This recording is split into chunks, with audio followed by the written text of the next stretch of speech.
This is Domain 9, Columbus and the Pilgrims, Lesson 8, the Wampanoag. Vocabulary for today. The first word is chief, and that's someone who is a leader of a group. For example, the chief decided when the tribe would move to new hunting grounds. Then we have fascinated, and that means so interested and attracted to something that you give it all of your attention. Then the example is the tour group was fascinated by the size of the Hope Diamond on display. Then we have legend, and that's a traditional story that may or may not be true. For example, my grandmother told me a legend to explain the meaning of the seashell. Survival, an ability to live through difficult times. For example, the people who were trapped in the building needed water for survival. And our last vocabulary word for today is a tribe, and it's a group of people who share the same language, customs, and beliefs. So many Native American tribes grew corn and hunted wild animals. All right, so now we can begin our read aloud about the Wampanoag today. So the Wampanoag is a tribe, and that is our vocabulary word. So a tribe is, again, a group of people who share the same language, customs, and beliefs. So they live together. It's a group. Okay. The Pilgrims anchored in a harbor off the coast of what we now call Massachusetts. Do you remember what an anchor is? It's something that the boat puts into the water that keeps them in one spot. According to the legend, a legend is an often told story that may or not be true, remember? When they were looking out for a good spot to land, they saw a huge rock sticking out of the water near the shore. One of them exclaimed, "That rock is dry and level. It looks like the perfect place to go ashore without slipping." And so one by one, the Pilgrims climbed out onto the rock. They named it Plymouth Rock. They used a little boat to get people off the big ship. Do you remember what the Pilgrims' ship was called? Do you see it in the background? It was called the Mayflower. If you visit Massachusetts today, you can see Plymouth Rock, or at least a rock that could have been Plymouth Rock. No one really knows. What we do know is that when the Pilgrims first landed in America, they slept aboard the Mayflower until they could decide the best place to start their colony. After exploring for days, they found an acceptable site. Once they were all ashore, the first thing they did was get down on their knees. Let us raise a prayer to thank God for arriving safely in our new home, they said.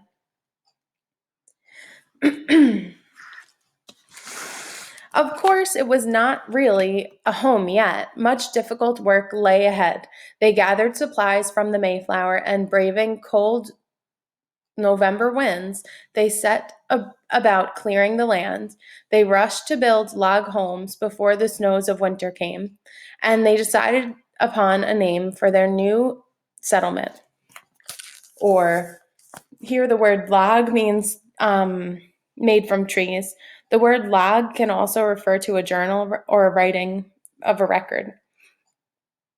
They named their colony Plymouth Colony. One day, as the Pilgrims were working in their new colony, two strangers stepped out from the forest. They stopped what they were doing and stared, fascinated by what they saw. Fascinated means very interested in something. The men did not look at all like them, and at first the Pilgrims were alarmed by their appearance. The settlers stood quietly as the men came closer and closer. They must be Native Americans, they thought to themselves. Were they friends or enemies? They weren't too sure. Then one of the strangers smiled. Suddenly the sense of danger was gone. One of the men introduced himself as Samoset and told the colonists, or the English people who lived at Plymouth Colony, that he was a member of the Wampanoag tribe of Native Americans. You learned the word tribe when we studied Native Americans. What does tribe mean? It's a group of people who share the same language, customs, and beliefs. I am Tisquantum, he told them. I am one of the Wampanoag people, and I have come to help you. He held out his hand in friendship to them, and one by one the colonists stepped forward to shake his hand. Tisquantum, or Squanto, as he was called, was able to talk to the pilgrims because he spoke English. When he was younger, he was forced by Spanish explorers to go to Spain with them. He was able to get free and travel to England, where he learned to speak English. He was then able to get back to his home country. The pilgrims did not yet know at this point, but life was about to get much, much easier. Their lives would get easier in part because Squanto was not the only Wampanoag who helped them.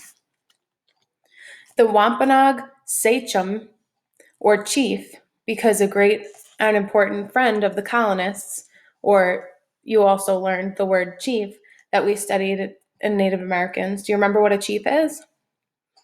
The chief is the leader of the tribe. The chief's name was Massoit. Massoit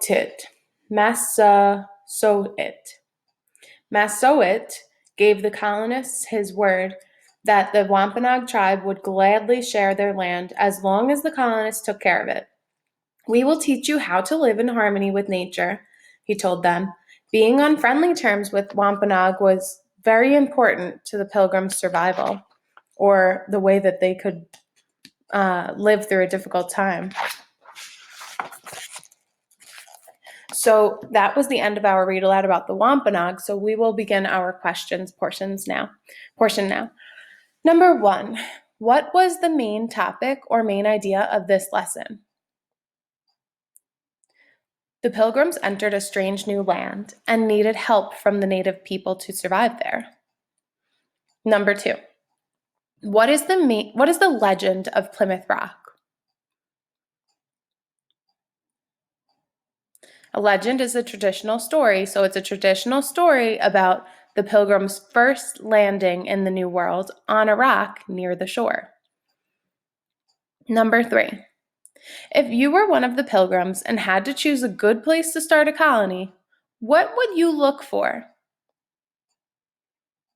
And remember, your answer could be different than mine, but this is my answer.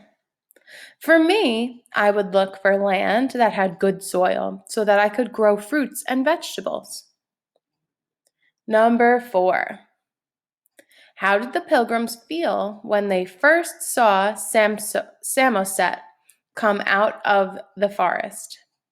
They felt fascinated, but also a little bit afraid. Why do you think that? He looked different from them, and they were not sure if he was a friend or if he was an enemy. Number 5, to which tribe of Native Americans did Squanto and Chief Massoset belong? Wampanoag. Can you say Wampanoag? Wampanoag. Where did the Wampanoag live? In Massachusetts, near the Plymouth colony. Number 6, why was Squanto able to talk to the pilgrims in their own English language? He had been forced to go to Spain, but then got to England, where he learned English, the English language. He then returned to Massachusetts, where he was born. So this is the end of the read aloud. This is the end of Read Aloud 8, The Wampanoag, from Domain 9, Columbus and the Pilgrims. Thanks for listening.